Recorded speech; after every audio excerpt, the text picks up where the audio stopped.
شروع کرتے ہیں آج کی کہانی۔ ماتھے پر بکھرے بال، بڑی بڑی شہد رنگ آنکھیں، پریشانی سے کھلے لب، 7 سالہ شیما میرے سامنے سراپا سوال بنی بیٹھی تھی۔ آپی، میری معافی کس طرح ہوگی؟ وجہ پریشانی جاننے کے لیے ہمیں پس منظر دیکھنا ہوگا۔ ماموں ولی اللہ کے سبھی بچے اصلاحی قصوں، دینی باتوں میں خاص شغف رکھتے تھے۔ اسی قسم کی ہی ایک مجلس میں بچوں کی پوری پلٹن کو بٹھا کر میں جھوٹ اور چوری سے تعفن سے انہیں کراہت دلانے کی کوشش کر رہی تھی۔ نشست ختم ہوتے ہی بچے تمام اپنے اپنے مشن پر روانہ ہوئے، مگر شیما اپنی جگہ سے ہلی تک نہیں۔ اس کا زرد چہرہ دیکھ کر میں نے اندازہ لگاتے ہوئے پوچھا، طبیعت خراب ہو رہی ہے کیا؟ نہیں آپی، ٹھیک ہوں، بس ایک سوال پریشان کر رہا ہے۔ جی پوچھیے۔ میں نے اس کے گالوں کو چھوتے ہوئے اس کی جھجک کو دور کرنا چاہا۔ اگر کوئی چیز چوری کر لی جائے تو اس کی معافی کس طرح ملتی ہے؟ سوال کے دوران ہی مجھے اس کی آنکھیں نم ہوتی محسوس ہوئی۔ چوری کی ہوئی چیز واپس کی جائے اور اللہ سے رو رو کر معافی مانگتے ہوئے یہ ارادہ کیا جائے کہ آئندہ کبھی چوری نہ کروں گی۔ پوری صورتحال سننے کے بعد میں نے اس کو حل بتا دیا۔ پھل بیچنے والے بابا جی ریڑھی کی گھنٹی بجاتے گلی میں داخل ہوئے۔ شیما تیزی سے اٹھی، دوڑ کر بیگ کی زپ کھولی، مٹھی میں کچھ دبوچا اور جا پہنچی ریڑھی کے پاس۔ بابا جی، پچھلی سردیوں میں ایک سیب کتنے کا تھا؟ پھولی سانسوں کے ساتھ اس نے پوچھا۔ بیٹا، غربت میں اتنا حافظہ نہیں ہوتا کہ چھوٹے چھوٹے بچوں کی خاطر ہم 360 دنوں کے بھاؤ الگ الگ یاد رکھیں۔ کٹے ہوئے امرودوں پر نمک چھڑکتے ہوئے بابا نے اکتائے ہوئے لہجے میں جواب دیا۔ اچھا چھوڑیں، آج کی قیمت بتا دیجیے۔ اتنی لمبی جھڑکی پر خجل ہوتے ہوئے شیما اصل مدعے پر آئی۔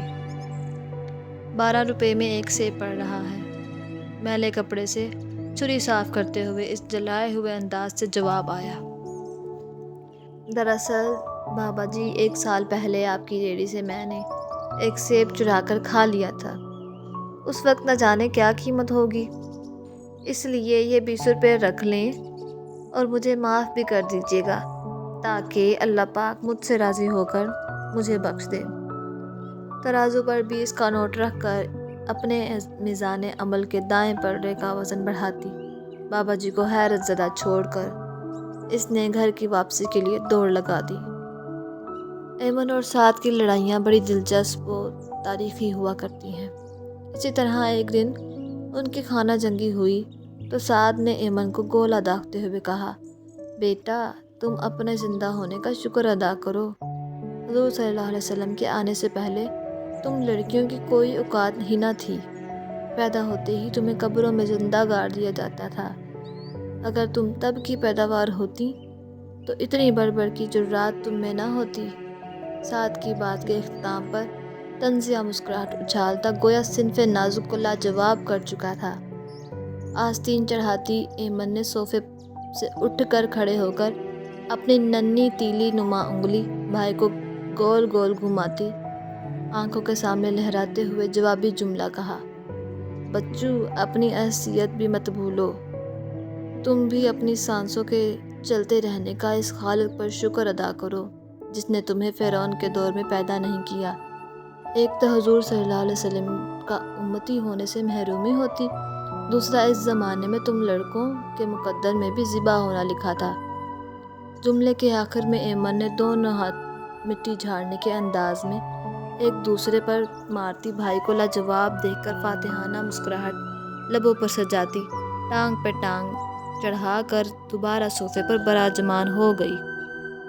ایک بار بچوں کے جھرمٹ میں نے دعا مانگنے کا طریقہ سکھایا کہ جس طرح والدین سے رو رو کر بات منوا لیتے ہو، اسی طرح کچھ بھی مانگنا ہو تو اللہ سے بھی اسی طرح مانگو۔